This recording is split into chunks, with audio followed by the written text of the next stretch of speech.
All right, Sophie, now we're going to take a look at your breaststroke from the underwater view, as your underwater side view, I should say. So as you're coming forward in your video, sweeping, driving, we can just see we want to be a lot closer to the surface of the water, so we don't want to be here in our streamline, 8 inches under the surface of the water. We want to be more here, anywhere from 2 to 4 inches. So you got to get your head in a better position. You can see how you're looking a little bit straight forward, and you're down in the water a little bit. We'll see that on the recovery of the hands. When we're looking at the recovery of the hands, we want them closer to the surface of the water. So you sweep out and then you drop those elbows. So we want to keep those elbows in place, so as you start to sweep out and pull, your elbow stays high, and then you pull with your forearm here.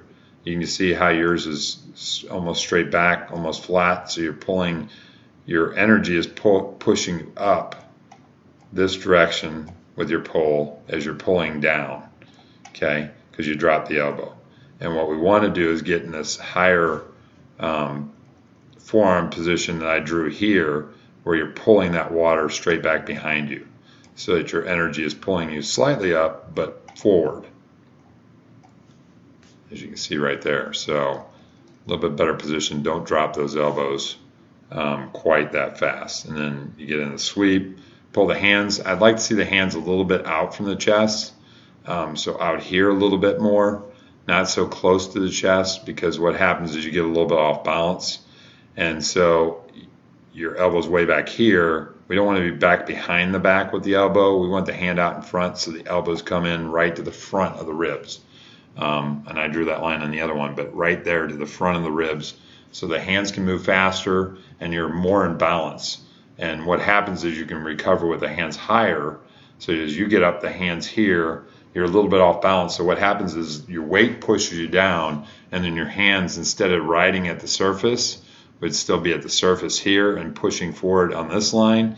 Then you're pushing more on this line as you go forward in terms of your breaststroke. So we want to get the hands up higher, and we want to keep ourselves higher in the water.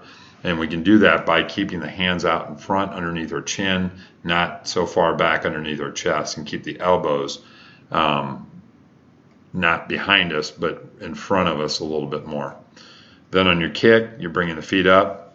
Again, just got to bring the feet and turn them a little bit more. So at this point, they're turned this direction. They're close, and you got them up high towards your hips, so that's really good.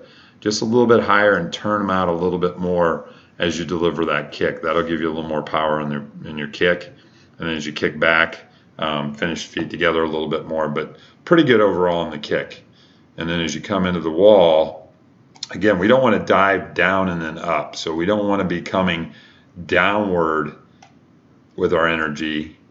Let me take that. Sorry about that. I drew that line really weird. We don't want to be going down and then coming back up to the wall. Okay, that's pretty slow. We want to be going straight for the wall. So we want to be on a straight line, not letting our energy go down and then up. So you're diving deep here and then coming back up into the turn. And we don't want to have that, because that opens you up. So when you come into the wall, you're going to see as you start your knees, you're wide, and you're going to really be slowing down in the wall as your legs, as your hips go down in your knees like this. We want the hips up here, and then we want the knee to come up very tight underneath the body, so that we're bringing those knees up tight underneath, and we're not opening up to create drag.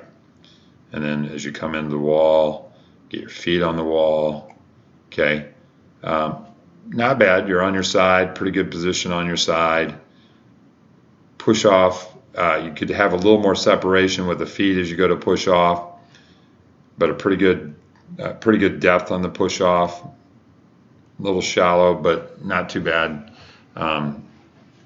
Keeping your upper body somewhat silent, somewhat no motion, but just a little bit of downward motion as you do the dolphin kick. Keep that a little more steady.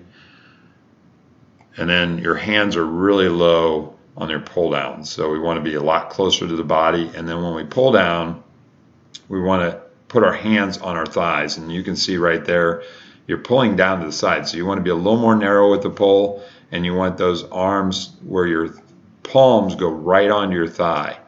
And you can see with your hand